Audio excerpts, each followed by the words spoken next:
What's up, everybody? Welcome to episode number 34 of the Weekend Review. We're going to talk about one game, an episode of a television show, and we'll look forward to this week's new releases. We'll start with Spider-Man on the PlayStation 4. The game launched last Friday, and I put about 4 hours into it.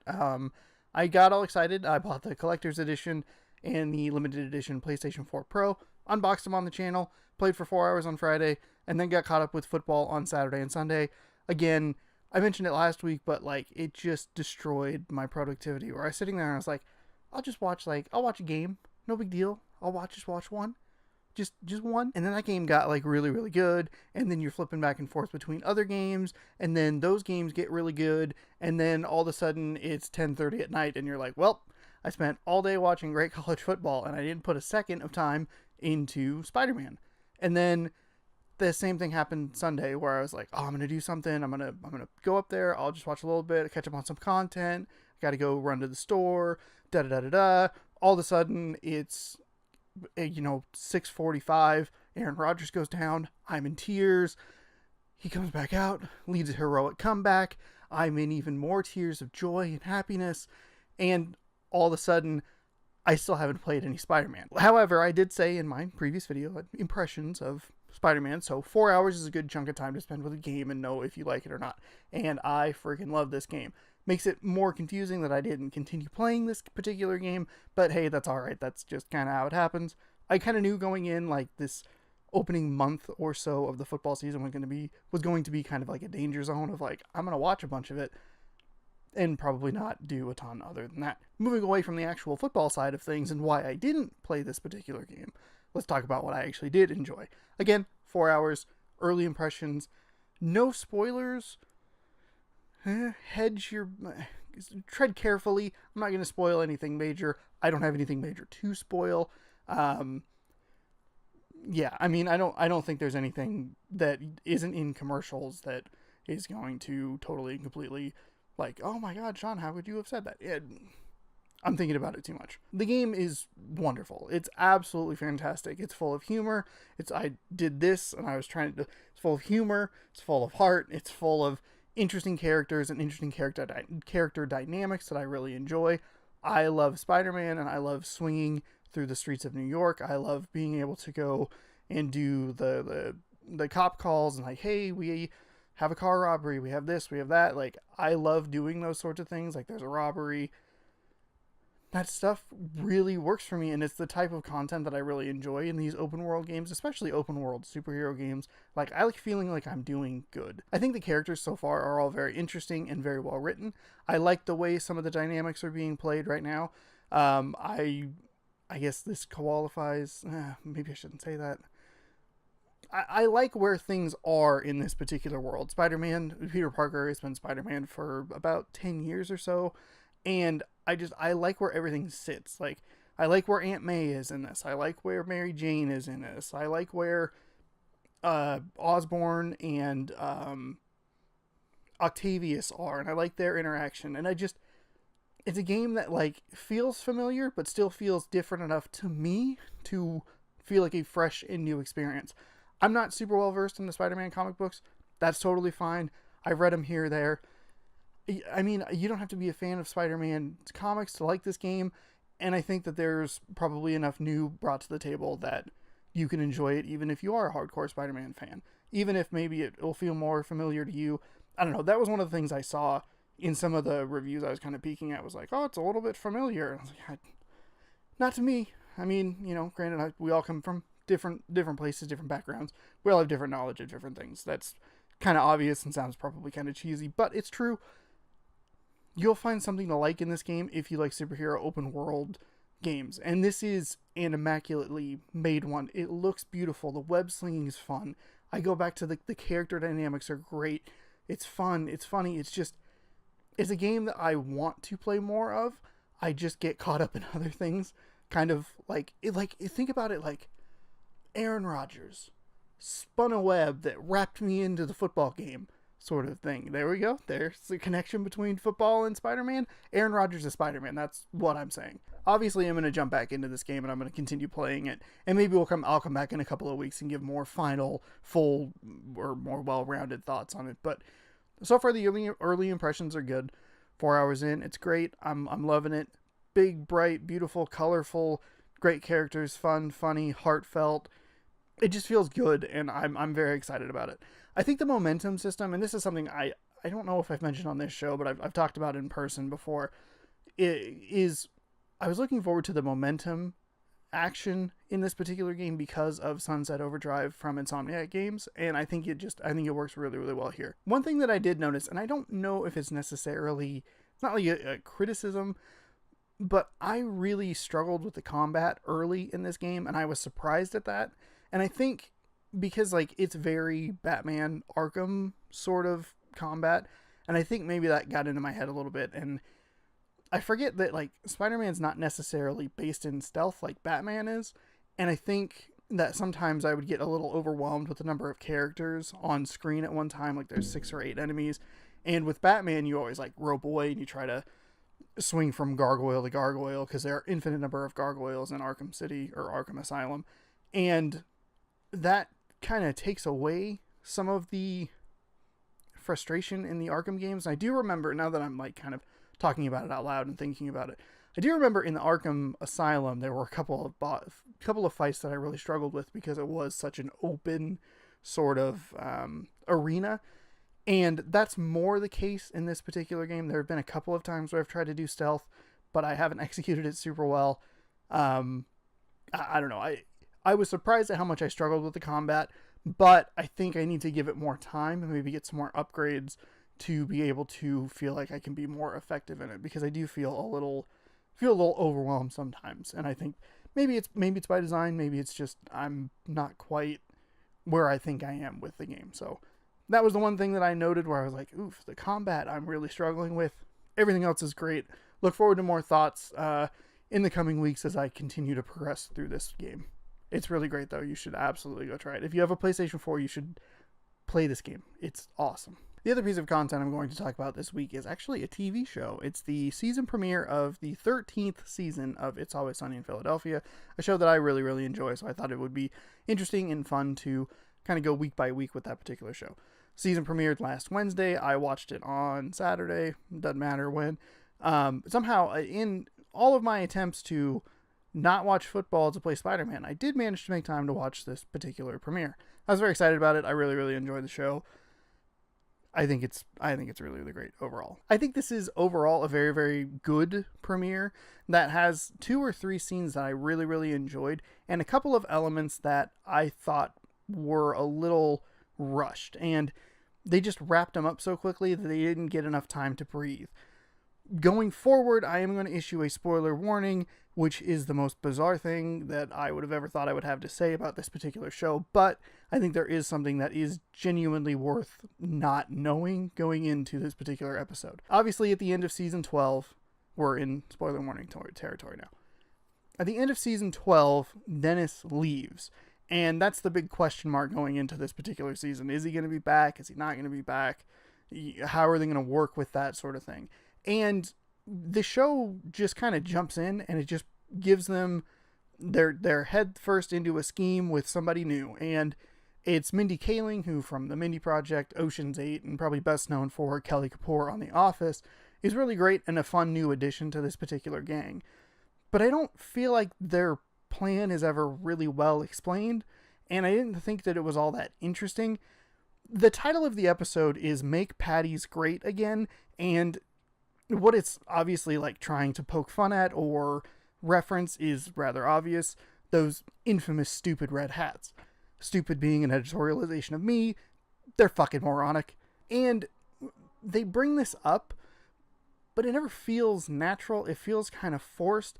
But I don't think that's necessarily what the episode is about. And so I think naming it Make Patties Great Again is a little bit of a mislead. I think it's maybe trying to get eyes on their show, which I don't really know why they would need that in their 13th season. And it's the weakest element of this show is that scheme. Where the show does find its strengths are in a couple of scenes, specifically early in Mac and Dennis's apartment. Formerly Dennis's apartment, in which you can see how easily this group is derailed, but Mindy Kaling's character is abnormally focused for them. And part of the thing that I always really like about It's Always Sunny in Philadelphia is when innocent bystanders are just kind of brought into their own world of madness. I think it's interesting that they've brought in a fifth person who kind of just goes along with what they're doing, but doesn't necessarily give in to their quirks. And what I thought was interesting about it was as soon as Dennis the sex doll shows up, all hell breaks loose. And that's what I thought was the funniest bit of this show, was having these characters interact with this Dennis that's not really Dennis, but looks enough like Dennis to where it messes with their heads and they start to devolve back into where they were. The timeline isn't clear exactly how long after Dennis leaves this takes place. I think it's helpful that they kind of just jump in, but it does kind of feel like it gets a little lost in the shuffle, and it does feel like her character, Mindy Kaling's character, makes too quick of an exit, and that's where the spoiler aspect of this particular show comes in. Dennis shows up at the very end of the episode, and while I think it's funny and interesting, and I have maybe a little bit of a theory about how it might play out over the course of the season towards the end of the season, it just feels rushed in a way that feels like they just left something on the table.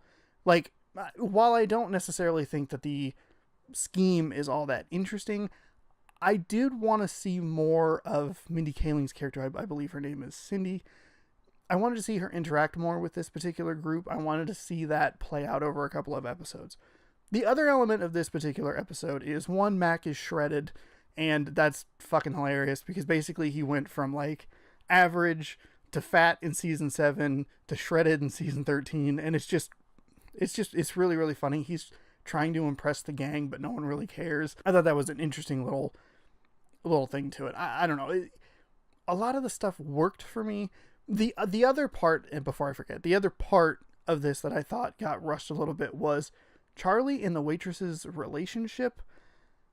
They end up as a couple towards the end of season 12, if I recall correctly, and they're done by the end of this episode. And I thought it was clever how Charlie was able to use the Dennis sex doll to break up that relationship, but it also feels like a huge missed opportunity.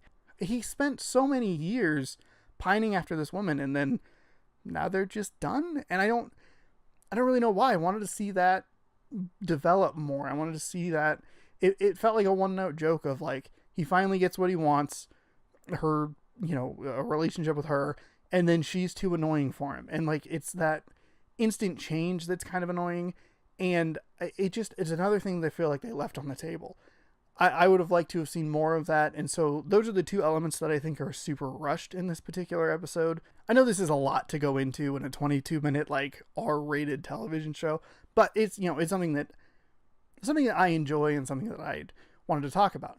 My theory is, by the way, because I almost forgot to mention that, my theory is that Dennis isn't actually there, and the gang has somehow all simultaneously pictured the sex doll as real Dennis. And my guess is that towards the end of the season, possibly in the last episode, Dennis is going to show up for real and say, hey, what have you been up to for the last 6 months? And they're going to be like, you were here the whole time. And then he's going to point and be like, that's been here the whole time, but I just got in 20 minutes ago and I missed you guys and I'm back. That's my guess at kind of what's going to happen. And it's kind of hinted at in the way that they hear the sex doll, oh, he called Dee a bird, or he said that Mac's fat, or whatever. And those last two lines that Dennis gives, calling Dee a bird and saying his final line of the episode is, Mac, you gained a couple pounds, is a perfect way to end that episode, to reinforce that these characters, obviously they know each other very, very well, but they are so tuned into the situations they're in and how other people react. And I thought that was just a really smart way to end the episode. Overall, I thought it was really good. I laughed quite a bit. I thought it was very funny. A couple elements are rushed, but overall, I think it's a solid premiere. I'm looking forward to see what they do in the rest of this 13th season. I've been watching the show for 10 years. That's one of those things that's man, John, you're kind of old. You started watching the show when you were 17. Now you're 28, and you're talking about it on the internet. Huh.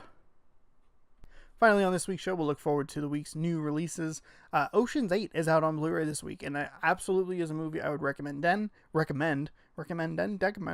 so excited about it, I can't get the word recommend out of my system.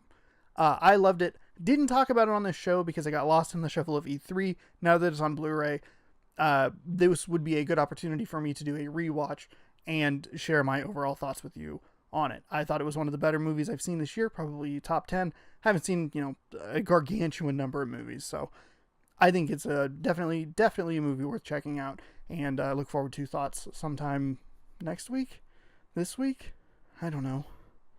Lord knows I'm just going to end up watching football on Saturday. And Sunday. Green Bay plays Minnesota. That's going to be such a good game if Aaron Rodgers can go. Oh, I'm so excited. Because, the NFC North is, really fucking good. Because it's, the Bears looked really good last night. Green Bay, with Aaron Rodgers, is a contender every time. And Minnesota has been great for the last, 3 years or so. Ooh, doggy. 2 movies in theaters that I think are interesting enough to keep an eye on, even though I don't know much about one of them. And that movie that I don't know much about is A Simple Favor? Yeah. A Simple Favor. It's directed by Paul Feig, who did the best Ghostbusters I've ever seen from 2016. Bridesmaids, The Heat, Spy, So Excited to Bang the Table. Some Office stuff. He is a director that I think is worth following. It also stars Anna Kendrick, and I really like her work as well, obviously. The Pitch Perfect trilogy is great. Number 2 is the best Pitch Perfect.